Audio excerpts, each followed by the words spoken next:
ഇക്കഴിഞ്ഞ സ്വാതന്ത്ര്യദിനത്തിൽ പ്രധാനമന്ത്രി നരേന്ദ്രമോദിയുടെ പ്രസംഗം അദ്ദേഹത്തിൻ്റെ മുൻ വർഷങ്ങളിലെ പ്രസംഗങ്ങളെക്കാൾ വ്യത്യസ്തമായിരുന്നു. സാധാരണ അതിദേശീയതയുടെ വാചോടോപങ്ങളാൽ മുഖരിതമാണ് മോദിയുടെ പ്രസംഗങ്ങൾ.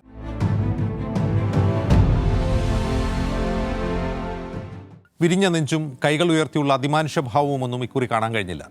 സാധാരണ ടെലിപ്രോംപ്റ്റർ നോക്കി പ്രസംഗിക്കാറുള്ള മോദി ഇക്കുറി അതിനും തുനിഞ്ഞില്ല. പേപ്പറിൽ നോക്കി കാര്യങ്ങൾ വിശദീകരിക്കുമ്പോൾ പലതും തെറ്റുന്നുമുണ്ടായിരുന്നു.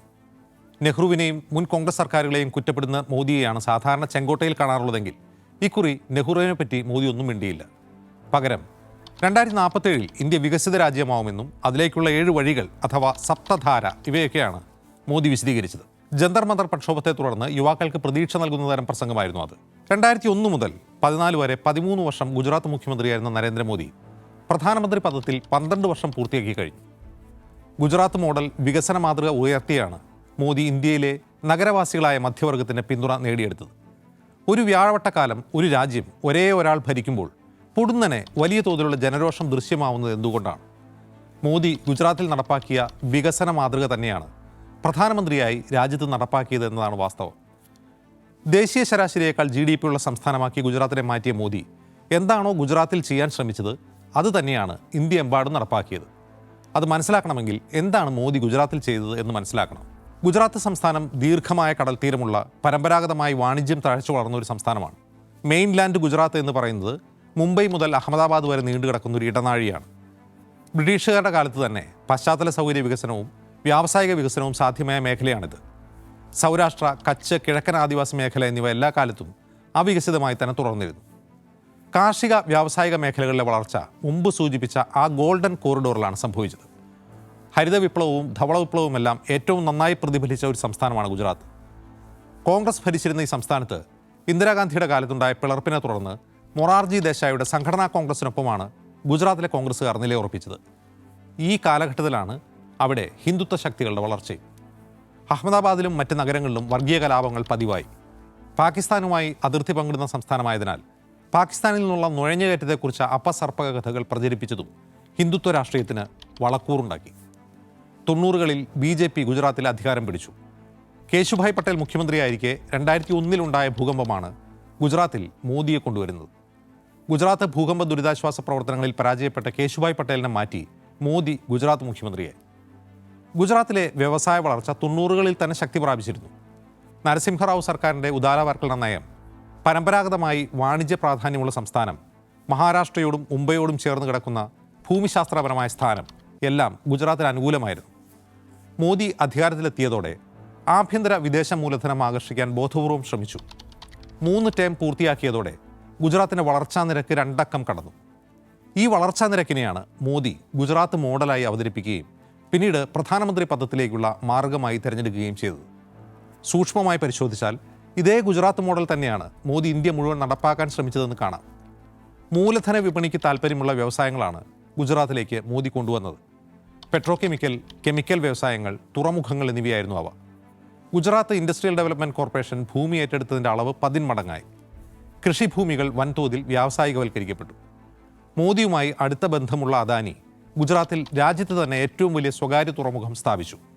റിലയൻസ് ഗ്രൂപ്പ് രാജ്യത്തെ ഏറ്റവും വലിയ റിഫൈനറിയും സ്ഥാപിച്ചു. SRൻ്റെ വക വൻകിട സ്റ്റീൽ പ്ലാന്റ് ഉണ്ടായി. ടാറ്റ നാനോ കാർ നിർമ്മാണശാല ഉണ്ടാക്കി.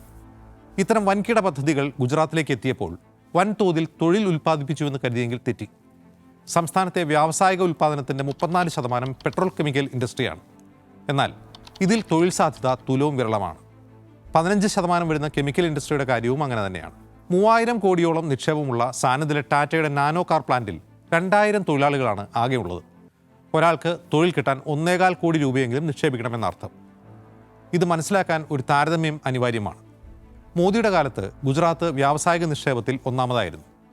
തൊട്ടുപുറകിലുണ്ടായിരുന്നത് മഹാരാഷ്ട്രയും തമിഴ്നാടുമാണ്.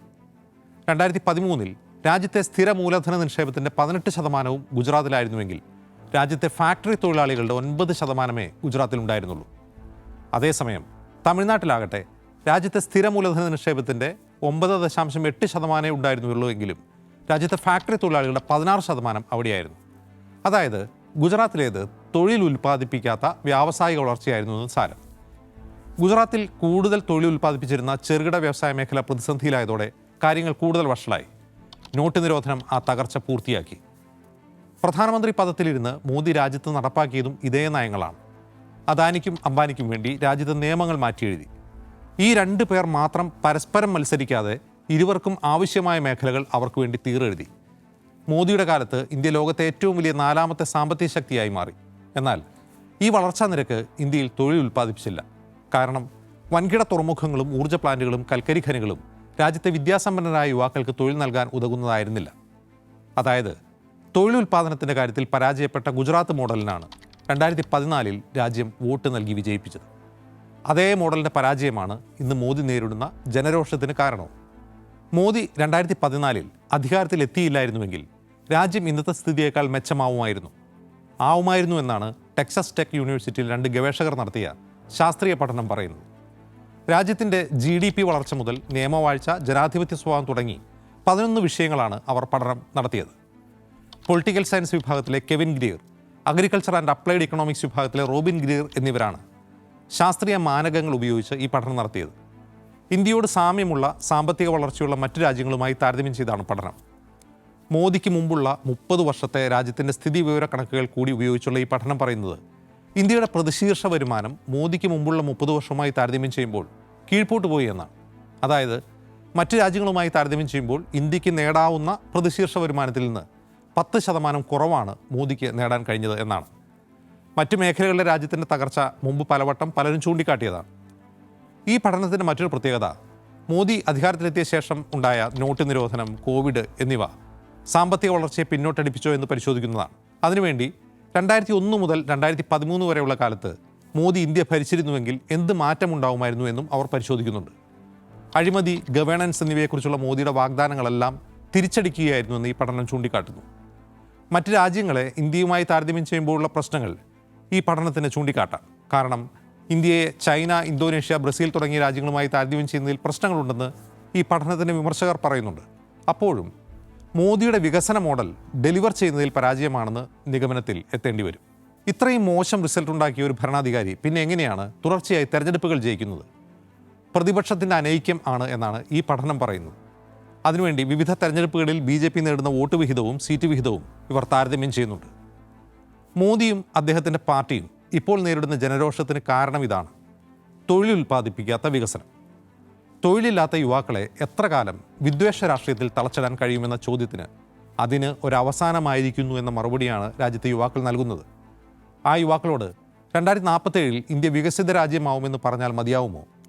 അപ്പോഴേക്കും ആ യുവാക്കളിൽ പലരും മധ്യവയസ്കരായിട്ടുണ്ടാവും. 20 വർഷം കൊണ്ട് പ്രചാരണായുധങ്ങളാൽ നിർമ്മിച്ചെടുത്ത മോദിയുടെ പ്രതിച്ഛായ 10-20 ദിവസം കൊണ്ട് ആ യുവാക്കൾ വലിച്ചു കീറിയിരിക്കും.